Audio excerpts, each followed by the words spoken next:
မွေးကတဲ့ကလက်နှစ်ဖက်နဲ့ထွေးဖွေးခဲ့သူဖေးမေ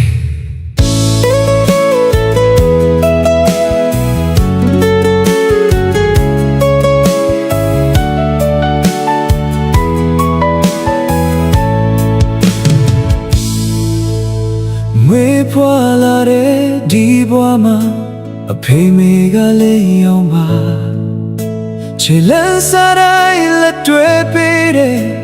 မေတ္တာရှင်နေရောက်ပါနေစင်ကတဲ့ကချုံတော်အတွက်ပင်ပန်းမှုတွေခံယူခဲ့အိမ်ငါပြောတဲ့ညပေါင်းများစွာတာသမီကိုစောင့်ရှောက်ခဲ့ဒီနေ့တနေ့ကြည့်ပြလာတော့ကျေးဇူးတွေကိုနားလည်လာပြန်ဆက်ချင်လဲဆက်မကုန်နိုင်နဲ့အဖေမေရဲ့မေတ္တာပါအဖေမေရဲ့ကျေးဇူးတရားတွေတာတော့ဆက်လို့မကုန်နိုင်ဘူးကြီးမားလာတဲ့မေတ္တာရဲ့ပါအေးချမ်းခြင်းတွေရှိနေတယ်ဘဝခီမှာမိုးရွာလဲလေပြင်းတိုင်းလဲမချောက်ဘူးအဖေမရှိတဲ့နေရာဟာတာတို့အတွက်ကောင်းကင်ဘုံအဖေရဲ့ချွေးစားတဆက်စီမှာမိသားစုရဲ့မျောလင်းချက်ရှိအမေရဲ့မျက်ရည်တပွင့်ခြင်းမှာမေတ္တာရဲ့ပြည့်ရှိ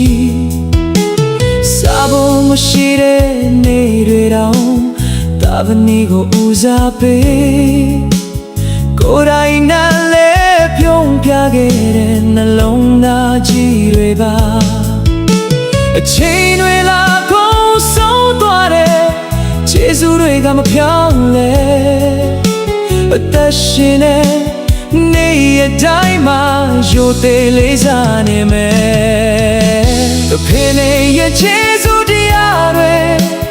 တာတော့ဆက်လို့မကုန်နိုင်ဘူးကြီးမားလာတဲ့မေတ္တာရိပ်မှာအေးချမ်းခြင်းတွေရှိနေတယ်ဘဝခီမှာမိုးရွာလဲလေပြင်းတိုင်းလဲမချောက်ဘူးအဖေမရှိတဲ့နေရာဟာတာတော့တက်ကောင်းကင်ဘုံဒီနေ့နေ့မှာဝေးရောက်သွားလဲရင်ထဲမှာမျက်ရှိနေတယ်အဖေရဲ့တန်အမေရဲ့ပြောအသက်ရှင်တွေ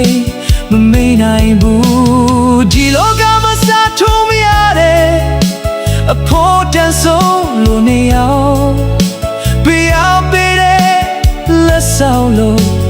တာတော့ဘွားရဲ့လေးရောက်အဖေရဲ့ကျေးဇူးတရားတွေဒါတော့ဆက်လို့မကုန်နိုင်ဘူးကြီးမားလာတဲ့မေတ္တာရိပ်မှာအေးချမ်းခြင်းတွေရှိနေတယ်ဒီဘဝတစ်လျှောက်ကျေးဇူးတင်တဲ့ခြင်းတွေကနေမြဲဆိုမယ်အဖေမေဟာတာတော့ထွန်းကပ္ပဘောကနဲ့သမီးများအဖေမေဟာတာ